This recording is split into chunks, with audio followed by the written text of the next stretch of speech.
حضرت داہیہ کلبی رضی اللہ تعالیٰ عنہ نہایت خوبصورت تھے۔ تفسیر نگار لکھتے ہیں کہ آپ کا حسن اس قدر تھا کہ عرب کی عورتیں دروازوں کے پیچھے چھپ کر حضرت داہیہ کلبی کو دیکھا کرتی تھیں، لیکن اس وقت آپ مسلمان نہیں ہوئے تھے۔ ایک دن سرور کونین تاجدار مدینہ حضرت محمد مصطفیٰ صلی اللہ تعالی علیہ وآلہ وسلم کی نظر حضرت داہیہ کلبی پر پڑی۔ آپ نے حضرت داہیہ کلبی کے چہرہ کو دیکھا کہ اتنا حسین نوجوان ہے۔ آپ نے رات کو اللہ تعالیٰ کی بارگاہ میں دعا مانگی، یا اللہ اتنا خوبصورت نوجوان بنایا ہے، اس کے دل میں اسلام کی محبت ڈال دے، اسے مسلمان کر دے، اتنے حسین نوجوان کو جہنم سے بچا لے۔ رات کو آپ نے دعا فرمائی۔ صبح حضرت داہیہ کلبی رضی اللہ تعالیٰ عنہ آپ صلی اللہ تعالیٰ علیہ وآلہ وسلم کی خدمت میں حاضر ہو گئے۔ حضرت داہیہ کلبی رضی اللہ تعالیٰ عنہ کہنے لگے، اے اللہ کے رسول، بتائیں آپ کیا احکام لے کر آئے ہیں؟ آپ نے فرمایا، میں اللہ کا رسول ہوں اور اللہ واحد ہے، اس کا کوئی شریک نہیں۔ پھر توحید و رسالت کے بارے میں حضرت داہیہ کلبی کو بتایا۔ حضرت داہیہ نے کہا، اللہ کے نبی، میں مسلمان تو ہو جاؤں، لیکن ایک بات کا ہر وقت ڈر لگا رہتا ہے۔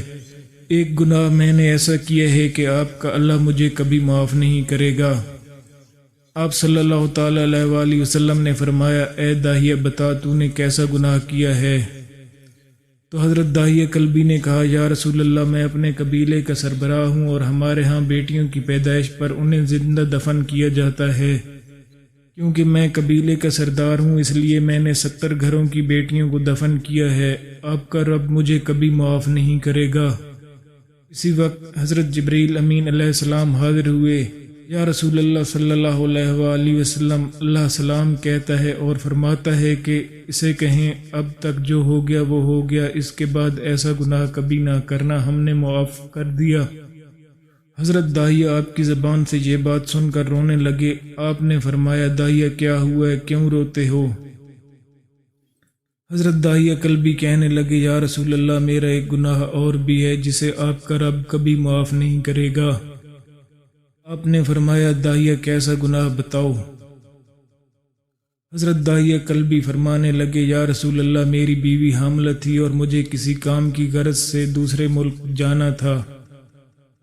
میں نے جاتے ہوئے بیوی کو کہا کہ اگر بیٹا ہوا تو اس کی پرورش کرنا، اگر بیٹی ہو تو اسے زندہ دفن کر دینا۔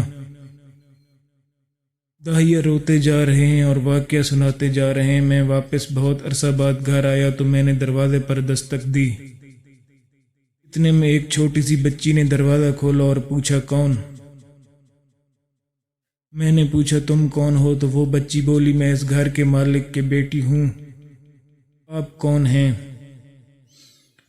داہیہ فرمانے لگے، یا رسول اللہ صلی اللہ علیہ وآلہ وسلم، میرے منہ سے نکل گیا، اگر تم بیٹی ہو اس گھر کے مالک کی تو میں مالک ہوں اس گھر کا۔ یا رسول اللہ، میرے منہ سے یہ بات نکلنے کی دیر تھی کہ چھوٹی سی اس بچی نے میری ٹانگوں سے مجھے پکڑ لی اور بولنے لگی، بابا بابا، آپ کہاں چلے گئے تھے؟ بابا، میں کس دن سے آپ کا انتظار کر رہی ہوں۔ حضرت داہیہ کلبی روتے جا رہے ہیں اور فرماتے ہیں، اے اللہ کے نبی، میں نے بیٹی کو دھکا دیا اور جا کر بیوی سے پوچھا، یہ بچی کون ہے؟ بیوی رونے لگی اور کہنے لگی، داہیہ، یہ تمہاری بیٹی ہے۔ یا رسول اللہ، مجھے ذرا ترس نہ آیا، میں نے سوچا میں قبیلے کا سردار ہوں، اگر اپنی بیٹی کو دفن نہ کیا تو لوگ کہیں گے ہماری بیٹیوں کو تو دفن کرتا رہا اور اپنی بیٹی سے پیار کرتا ہے۔ حضرت داہیہ کی آنکھوں سے اشک زاروں قطار نکلنے لگے۔ یا رسول اللہ، وہ بچی بہت خوبصورت، بہت حسین تھی، میرا دل کر رہا تھا اسے سینے سے لگا لوں، پھر سوچتا تھا کہ کہیں لوگ بعد میں یہ باتیں نہ کہیں کہ اپنی بیٹی کی باری آئی تو اسے زندہ دفن کیوں نہ کیا۔ میں گھر سے بیٹی کو تیار کروا کر نکلا تو بیوی نے میرے پاؤں پکڑ لیے، داہیہ نہ مارنا اسے، داہیہ یہ تمہاری بیٹی ہے۔ ماں تو آخر ماں ہوتی ہے۔ میں نے بیوی کو پیچھے دھکا دیا اور بیٹی کو لے کر چل پڑا۔ راستے میں میری بیٹی نے کہا، بابا، مجھے نانی کے گھر لے جا رہے ہو؟ بابا، کیا مجھے کھلونے لے کر دینے جا رہے ہو؟ بابا ہم کہاں جا رہے ہیں؟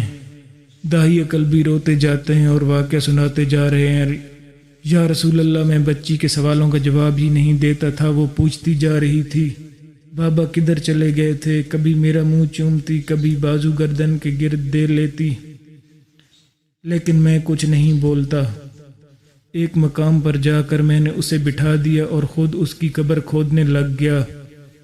آقا کریم صلی اللہ تعالی علیہ وآلہ وسلم داعیہ کی زبان سے واقعہ سنتے جا رہے ہیں اور روتے جا رہے ہیں۔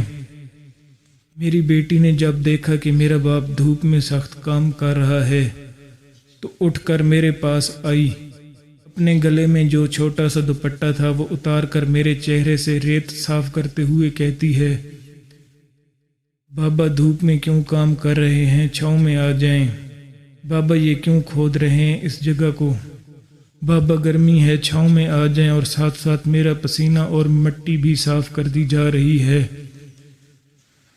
لیکن مجھے ترس نہ آیا۔ آخر جب قبر کھود لی تو میری بیٹی پاس آئی، میں نے دھکا دے دیا، وہ قبر میں گر گئی اور میں ریت ڈالنے لگ گیا۔ بچی ریت میں سے روتی ہوئی اپنے چھوٹے چھوٹے ہاتھ میرے سامنے جوڑ کر کہنے لگی، بابا میں نہیں لیتی کھلونے، بابا میں نہیں جاتی نانی کے گھر، بابا میری شکل پسند نہیں آئی تو میں کبھی نہیں آتی آپ کے سامنے، بابا مجھے ایسے نہ ماریں۔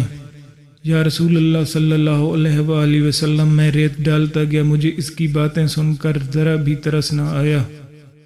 میری بیٹی پر جب مٹی مکمل ہو گئی اور اس کا سر رہ گیا تو میری بیٹی نے میری طرف سے توجہ ختم کی اور بولی، اے میرے مالک، میں نے سنا ہے تیرا ایک نبی آئے گا جو بیٹیوں کو عزت دے گا، جو بیٹیوں کی عزت بچائے گا۔ اے اللہ وہ نبی بھیج دے، بیٹیاں مر رہی ہیں۔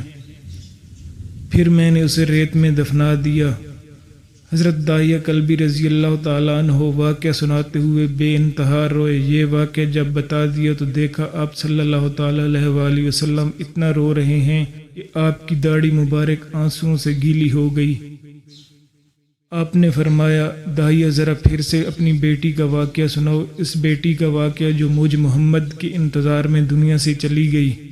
آپ نے 3 مرتبہ یہ واقعہ سنا اور اتنا روئے کہ آپ کو دیکھ کر صحابہ کرام رضوان اللہ اجمعین رونے لگ گئے اور کہنے لگے، اے داعیہ کیوں رلاتا ہے ہمارے آقا کو، ہم سے برداشت نہیں ہو رہا۔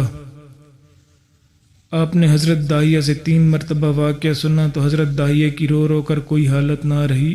اتنے میں دوبارہ حضرت جبرائیل علیہ السلام حاضر ہوئے اور فرمایا، یا رسول اللہ صلی اللہ علیہ وآلہ وسلم، اللہ سلام کہتا ہے اور فرماتا ہے کہ اے محبوب صلی اللہ علیہ وآلہ وسلم، داعیہ کو کہہ دیں وہ وقت اور تھا جب اس نے اللہ کو اور آپ کو نہیں مانا تھا، اب اس نے اللہ کو اور آپ کو مان لیا ہے تو داعیہ کا یہ گناہ بھی ہم نے معاف فرما دیا ہے۔ اس کے بعد آپ صلی اللہ تعالیٰ علیہ وآلہ وسلم نے فرمایا، جس نے 2 بیٹیوں کی کفالت کی، انہیں بڑا کیا، ان کے فرائض ادا کیے، وہ قیامت کے دن میرے ساتھ اس طرح ہوگا جس طرح شہادت کی اور 7 والی انگلی آپس میں ہیں۔